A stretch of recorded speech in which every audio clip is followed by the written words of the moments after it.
Falar de Cláudio Castro e uma outra situação que não envolve, é paralela àquele elemento de pressão da mega operação no Rio de Janeiro, é em relação ao cargo dele como governador, que até então estava em risco a partir de um julgamento no Tribunal Superior Eleitoral.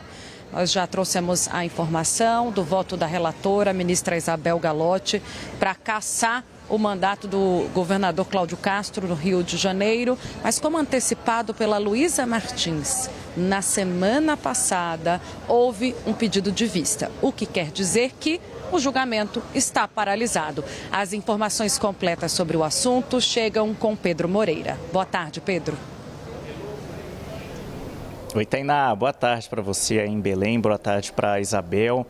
Tainá, um ministro do TSE, né, pediu vista, né, e suspendeu o julgamento, o ministro Antônio Carlos Ferreira, e suspendeu o julgamento por até 30 dias, né, o prazo que, pelas regras do TSE, ele pode manter esse processo sob o seu gabinete antes de devolvê-lo para julgamento. Mas, como você disse, a gente já tinha antecipado isso, né, ao longo da programação da CNN, isso já era esperado, então não é por enquanto que a gente vai ter o resultado desse julgamento que poderia resultar na cassação de Cláudio Castro. A relatora do caso, a ministra Isabel Galotti, ela votou então pela perda do mandato de Cláudio Castro, pela inegibilidade dele por um período de 8 anos, além de pagamento de multa, e também pela convocação de novas eleições para governador no estado do Rio de Janeiro. Esse caso não envolve apenas Castro, são ao todo 14 investigados.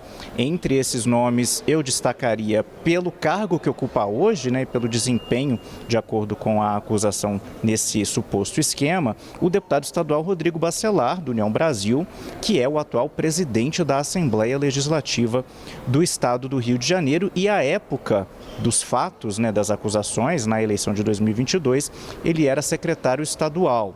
Tanto ele quanto Eduardo Castro são acusados pelo Ministério Público Eleitoral de terem realizado contratações indevidas, mais de 27 mil pessoas contratadas temporariamente por duas entidades do estado do Rio, né? A Universidade Estadual do Rio de Janeiro, a UERJ, e a CEPERJ, que é a Fundação Centro Estadual de Estatísticas, Pesquisas e Formação de Servidores Públicos do estado. Essas contratações teriam ocorrido com a finalidade, de acordo com a acusação, de ajudar Cláudio Castro na reeleição, ele que teria desenvolvido, por meio dessas duas entidades, projetos sociais com finalidade eleitoral. A gente lembra também que esse caso já tinha passado pelo Tribunal Regional Eleitoral do estado do Rio de Janeiro, que, até como lembrou a ministra Isabel Galotti no voto, o TRE-RJ, ele reconheceu irregularidades administrativas nessas contratações,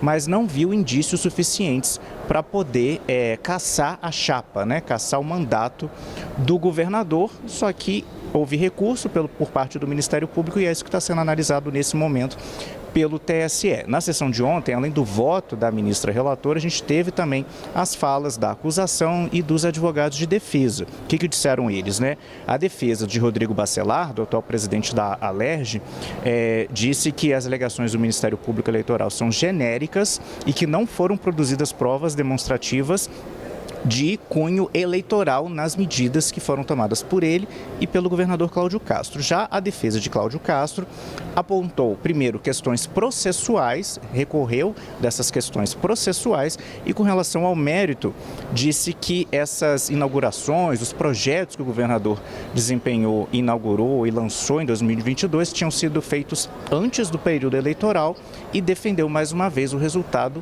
que obtiveram lá no TRE, na Justiça Eleitoral Regional, que garantiu a permanência de Castro no poder. Tainá, Bel.